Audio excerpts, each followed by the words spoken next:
This man seemed better than I imagined. Eve every morning changed into his delivery uniform and headed out. Before I even got out of bed, he'd leave a sticky note on the kitchen counter with messy but neat handwriting. Breakfast is in the fridge. Heat it up before eating. Don't skip meals. Most days it was steamed buns bought from the street stall downstairs. Or porridge he'd cooked the night before. Once, I woke up early and caught him in the kitchen carefully frying eggs.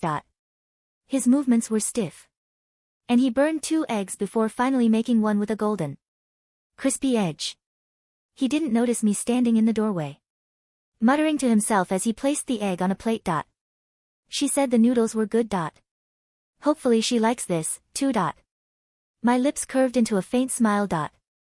I'd always thought marriage would be a tedious chore, a responsibility I had to take on because my family had arranged it. But Adrian turned it into something soft and bearable. I left for my clerical job at 8. And he usually didn't come home until 9 at night. His clothes often carried the smell of gasoline and rain. His hands rough with calluses from holding the delivery scooter's handlebar for hours. Every night, he'd hand me all the cash he'd earned that day, minus the small amount he kept for fuel and meals. Count it, he'd say, his ears turning slightly pink. I made $120 today, a little more. Than yesterday. I never counted. I just put the money into a ceramic piggy bank we'd bought together at a convenience store. The kind with a cute bear print. It's fine, I trust you. He'd stare at me for a few seconds, as if he couldn't quite figure me out. Most women, he'd probably assumed, would complain about the shabby apartment, the meager income, the lack of luxury. But I never did. When the hot water heater broke, I took a bath with a bucket of warm water without a word. When the elevator less 6 floors left me out of breath after work, I just leaned against the wall for a minute before climbing up. When my colleagues asked about my married life, I only said, it's okay. Adrian started to stay home on Sunday afternoons. He'd fix the wobbly dining table chair, patch the small holes in the curtains, or go to the nearby market to buy fresh vegetables. He was quiet, but he noticed every small inconvenience in the apartment, and fixed them one by one. One Sunday it rained heavily. The old window frame leaked and water dripped onto the wooden floor. I grabbed a towel to wipe it up, and Adrian immediately pushed me aside, taking the towel from my hand. Stand back. You'll get wet. I'll handle it. He climbed onto the windowsill, using a plastic sheet and tape to seal the leak. His clothes were soaked through, his hair dripping with rainwater. When he climbed down, I handed him a dry towel. He wiped his hair, then looked up at me, his eyes bright. It's fixed. No more leaks. Thank you, I said. He shook his head, then hesitated for a moment before speaking. My mom used to say I was useless, that I'd drag down anyone who married me. You're too easy to please. I sat down on the sofa watching him. I was born easy to please. I don't fight for things, so I don't get disappointed easily. He sat beside me, the silence between us comfortable, not awkward. Outside, the rain pattered against the window, and the only sounds inside were the ticking of the clock and our quiet breathing. For the first time in my life, I didn't feel like an afterthought in someone else's world. I felt like I belonged somewhere. Meanwhile, Bella's life was the complete opposite. She posted glamorous photos on social media every day. Designer dresses, luxury bags, fancy dinners at 5-star hotels, vacations on private islands. Every few days she'd call me, her voice dripping with pride. Jane Liam took me to France this weekend. We bought a limited edition bag. You should see it. Mom and Dad just moved into a new apartment. Liam bought them. It's a penthouse with a view of the whole city. You're still living in that old apartment. Poor you. I told you marrying a bankrupt man was a bad idea. I'd listen quietly and reply. With a simple "that's nice" or "okay." She'd get frustrated with my lack of reaction, huff and hang up the phone. I never felt jealous. Her life was bright and dazzling. But it wasn't mine. I was content with my hot noodles, my leaky window, and the man who always left me breakfast notes. 2 months after our wedding, Adrian started coming home later. Sometimes he didn't return until midnight. His eyes bloodshot from exhaustion.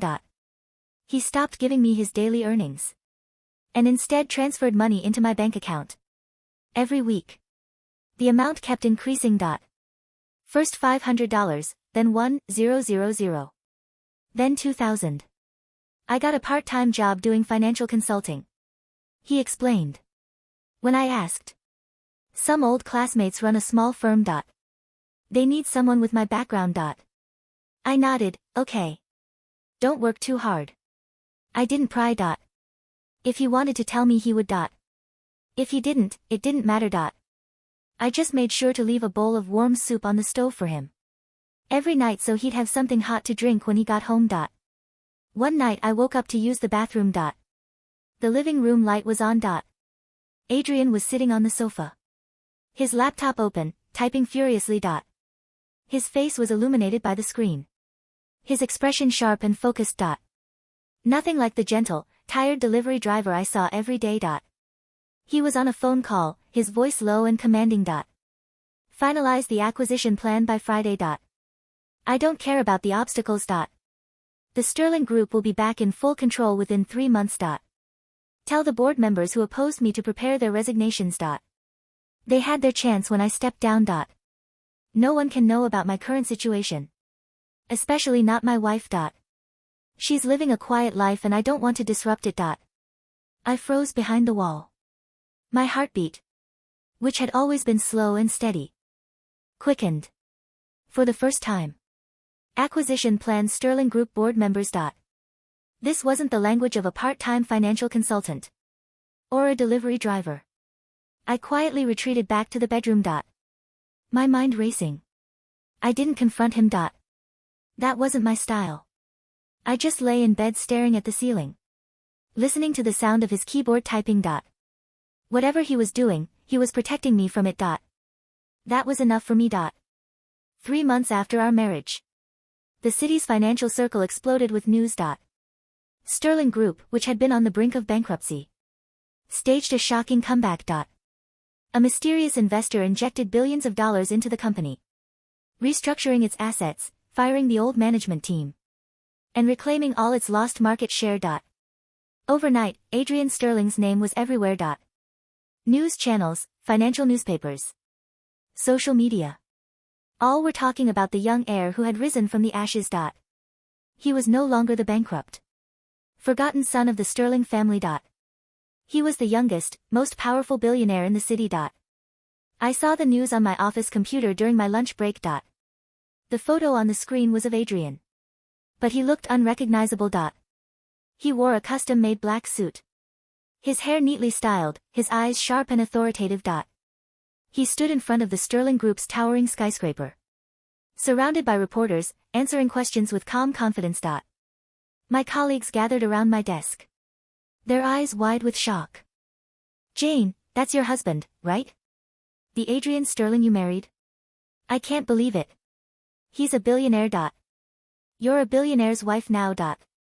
No wonder you were so calm when you got married. You knew all along, didn't you? I shook my head, staring at the screen. I didn't know. Not a single clue. I'd eaten burnt eggs with him, watched him count crumpled bills, slept in a tiny apartment while he was plotting a corporate takeover. That night I didn't go home to the old apartment. Adrian sent a car to pick me up from work. Sleek, black luxury car driven by a driver in a uniform. The car stopped in front of a luxurious penthouse, one of the tallest buildings in the city. The door opened and Adrian stood there, wearing the same custom suit from the news.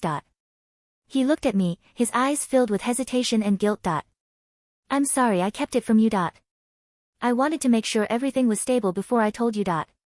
I didn't want you to be caught in the crossfire of the company's disputes. I walked into the penthouse. It was vast, with floor-to-ceiling windows that overlooked the entire city. The interior was decorated with expensive art, Marble floors and furniture that cost more than my old apartment. It was beautiful, but it felt cold. Nothing like the cozy 600 square foot space we'd shared. I walked to the window, looking down at the city lights. It's nice. Adrian stepped behind me. His voice soft. You can have anything you want. Designer clothes, jewelry, cars. Travel anywhere you like. I'll give you everything you deserve. I turned to him. I liked the old apartment. The noodles you cooked, the sticky notes you left. His eyes widened, then filled with warmth. He reached out. Hesitating for a second before brushing a strand of hair behind my ear. I'll keep the old apartment. We can go back whenever you want. That night we slept in a huge king-sized bed. But I didn't feel as peaceful as I had. In the small bedroom of the old apartment. Adrian lay beside me. His body tense as if he was waiting for me to demand something. To complain about the lies. To ask for luxury. But I just closed my eyes and fell asleep. The news of Adrian's success spread like wildfire. And it didn't take long for Bella to find out. He showed up at the penthouse unannounced the next day. Wearing a designer dress, her face full of fake concern. Jane, oh. My goodness. I just heard about Adrian. I'm so happy for you. She walked around the penthouse. Her eyes greedily taking in every expensive item. This place is amazing. So much better than my apartment with Liam. I sat on the sofa watching her. Okay. Bella sat down beside me. Leaning in, her voice dropping to a whisper. Jane, let's be honest. You've never cared about money or status. You're still the same girl who doesn't fit in, Bella finished, her hand resting on my knee. Her palm was damp. You don't know how to handle the press, the galas, the expectations. But I do. I can help you, Jane. I can be your personal liaison. For a salary, of course. And maybe a small position for Liam in Adrian's company. It's a win-win. I looked at her hand on my knee, then up at her face. Her makeup was perfect, but there was a desperate tremor in her bottom lip. She wasn't happy for me. She was terrified that I had won a game she didn't know we were playing. No, I said. Bella blinked. What? No, I repeated, my voice flat. I don't need help. Jane, don't be stupid, her voice sharpened, the sweetness cracking. Look at you. You're wearing a polyester blend in a penthouse worth $10 million. You're going to embarrass him. You're going to be a laughingstock, and you'll drag Adrian down with you. Do you really think he'll stay with you once the novelty of playing poor wears off? He needs a queen, not a what? The voice came from the doorway. It wasn't loud, but it sucked the air out of the room. Adrian stood there, leaning against the marble archway. He had loosened his tie, and his sleeves were rolled up, revealing the forearms I used to watch grip the handle of a delivery scooter. Bella stood up so fast she knocked over her handbag. Adrian. I was telling Jane how proud I am. And offering to help her adjust.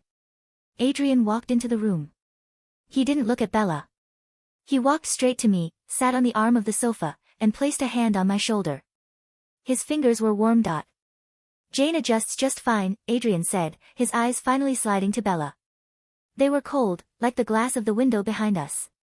And regarding Liam. I reviewed his portfolio this morning. He's leveraging assets he doesn't have. Sterling Group is actually preparing to foreclose on his current loan. He has 48 hours to liquidate before we seize his assets. Bella's face went white. Your family. I am Jane's family, Adrian corrected. You are the woman who mocked my wife for living in a walk-up while you vacationed in France. You are the woman who called her a failure. He pointed to the door. Get out. Jane. Bella pleaded, turning to me. Jane, tell him. We're sisters. I looked at her. I thought about the sticky notes Adrian left me. I thought about the burnt eggs. I thought about Bella calling me poor you 4 months. 48 hours isn't a long time, Bella, I said softly. You should probably go. When the elevator doors closed on her sobbing face, the penthouse fell silent. Adrian let out a long breath and looked down at me, his expression softening into anxiety. Was that too much? He asked. I can stop the foreclosure. If you want. I shook my head. Do you want some noodles? I think I saw a packet in the pantry. Adrian smiled, the tension leaving his shoulders. I'll boil the water. The charity gala was 2 weeks later. It was unavoidable. As the resurrected CEO of Sterling Group, Adrian had to make an appearance. A team of stylists arrived at the penthouse. They brought racks of dresses, sequins, feathers, plunging necklines. I stood there in my pajamas, feeling like a mannequin they were waiting to dress. I don't like these, I said. The head stylist, a woman with severe glasses, frowned. Mrs. Sterling, these are the latest season from Milan. You have to make a statement. I don't want to make a statement, I said. I want to be comfortable. I went to the closet and found a dress Adrian had bought. It was a simple midnight blue silk. No beads, no lace. Just a straight cut that fell to my ankles. I put it on, brushed my own hair, and walked out. The stylist looked horrified. Adrian, waiting in the foyer in his tuxedo, looked relieved. You look like you, he said. Is that enough? It's more than enough. The ballroom was suffocating. Crystal chandeliers the size of cars hung from the ceiling. The air smelled of expensive perfume and old money. When we entered, the conversation stopped. I felt hundreds of eyes on me, dissecting, judging. That's her. The wife? She looks so plain. I heard she was a clerk. I kept my face blank. I held Adrian's arm, not for support, but to anchor him. He was tense, his jaw working. He hated them as much as I did.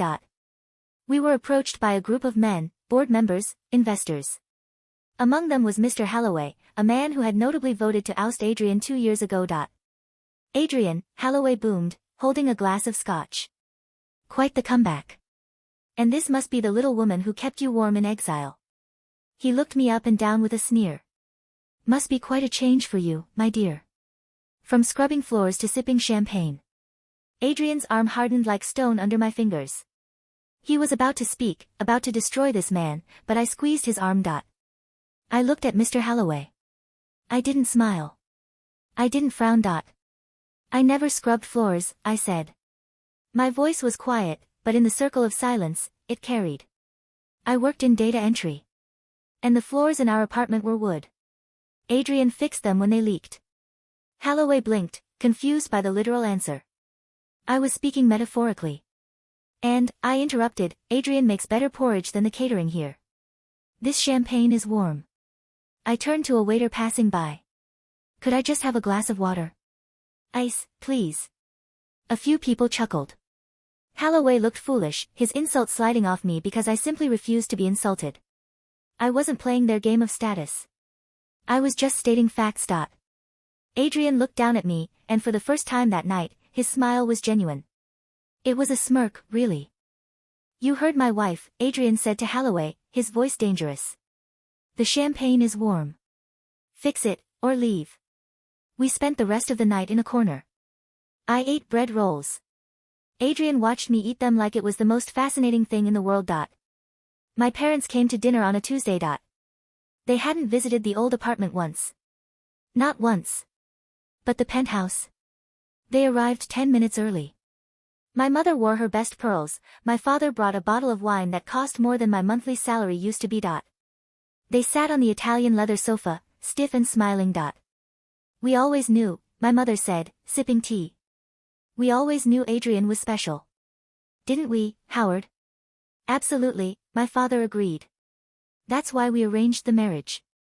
We had a vision. I sat in the armchair, my hands folded in my lap.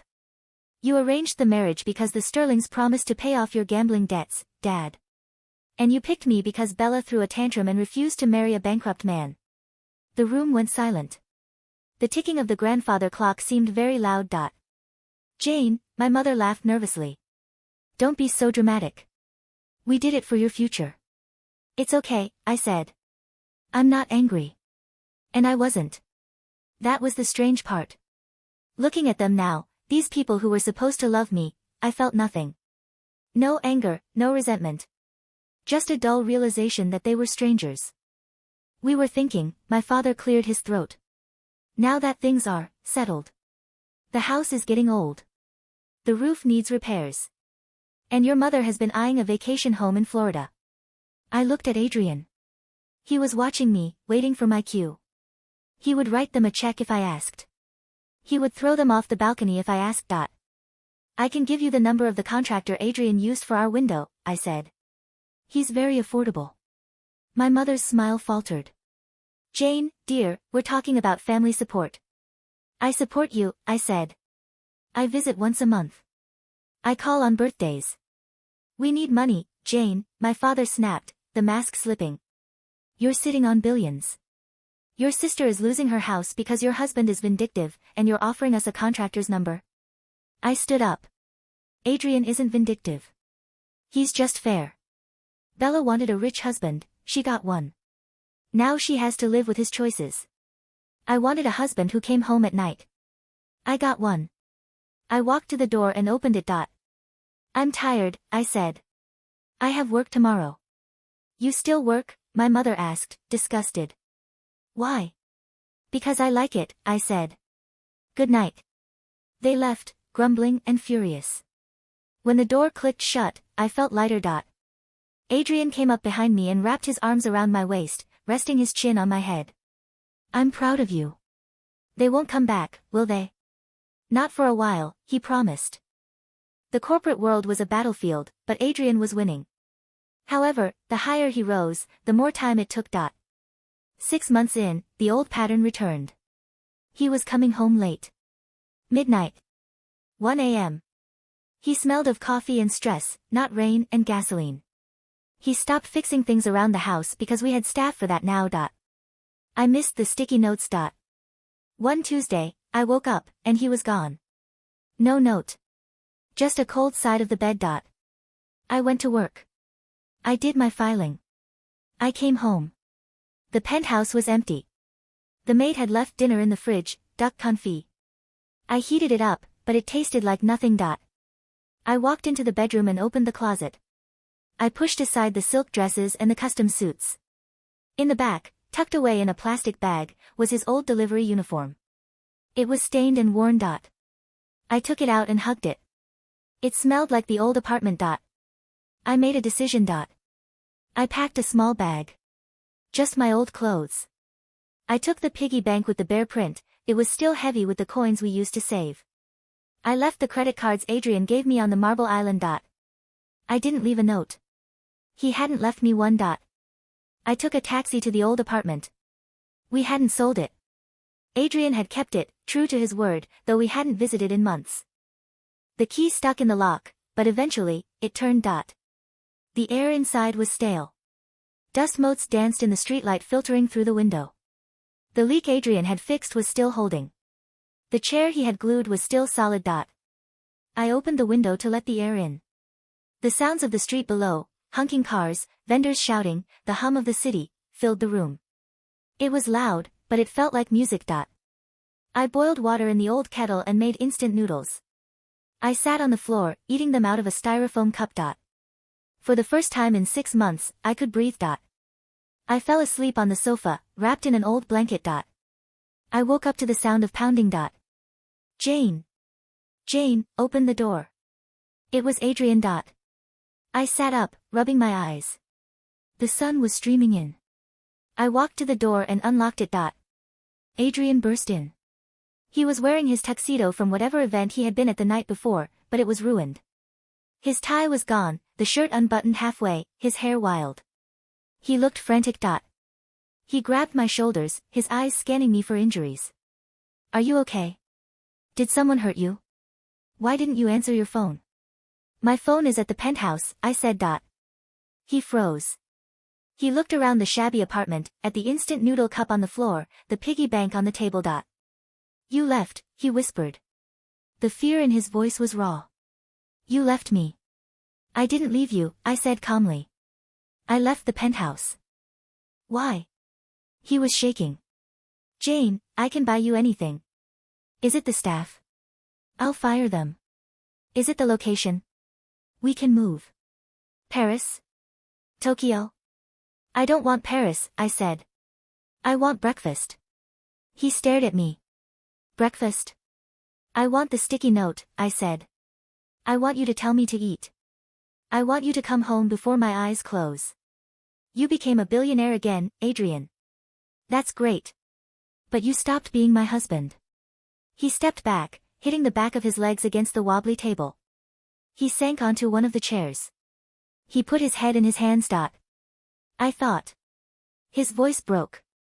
I thought I had to secure everything. I was so afraid of losing control again. I thought if I made enough money, no one could ever look down on you. I wanted to build a fortress for you. I don't need a fortress, I said, kneeling in front of him. I lived in this apartment with a delivery driver who made $120 a day, and I was happy. You're the one who feels you aren't enough without the money. He looked up. His eyes were red. I'm terrified you'll realize I'm boring. That I'm damaged. I am boring, I smiled. I like boring. I like routine. I reached out and took his hand. It was soft now, the calluses fading. Stay here tonight, I said. With me. No phones. No board meetings. He looked around the room. The bed is small. We fit before. Adrian let out a laugh, a wet, choked sound. He pulled me into his arms, burying his face in my neck. He smelled of sweat and fear, but underneath that, he smelled like Adrian. Okay, he said. Okay. We didn't move back to the old apartment permanently. That wasn't realistic. Adrian ran a global empire, he needed a secure line and a home office. But we didn't stay in the penthouse either. It felt like a museum. We bought a house. It was in the suburbs, a regular house with a garden. It was big, but not a palace. It had neighbors who mowed their own lawns. Adrian made changes at the company. He delegated. He hired a CEO to handle the day-to-day operations so he could focus on strategy as the chairman. It meant he was home by 6:00 p.m. Bella and Liam lost their apartment. They moved in with my parents. The last I heard, Bella was working as a receptionist at a dental clinic. She called me once, screaming that it was my fault. I hung up. I didn't block her number, but I didn't answer it either. One morning, 5 years later. I woke up. The sun was shining through the yellow curtains I had picked out myself. There was no one beside me in bed. I walked down the stairs to the kitchen. The smell of frying eggs filled the air. Adrian was at the stove. He was wearing a t-shirt and pajama pants. A little girl, our daughter, was sitting on the counter, swinging her legs. Daddy, don't burn it, she giggled. I'm not going to burn it, Lily. I'm a pro, Adrian said, flipping the egg. It landed perfectly. He saw me in the doorway. He grinned, that boyish, unguarded grin that only I ever saw. He pointed to the counter. There was a yellow sticky note. Good morning. Eggs are almost ready. We're going to the park at 10. I love you. I picked up the note. My handwriting had never been as neat as his, but my life was finally exactly the way I wanted it. I'm hungry, I said, walking over to them. Adrian kissed my forehead. Breakfast is served. I looked at him, then at the golden, crispy edge of the egg. It's perfect, I said. And for the first time, I wasn't just talking about the food.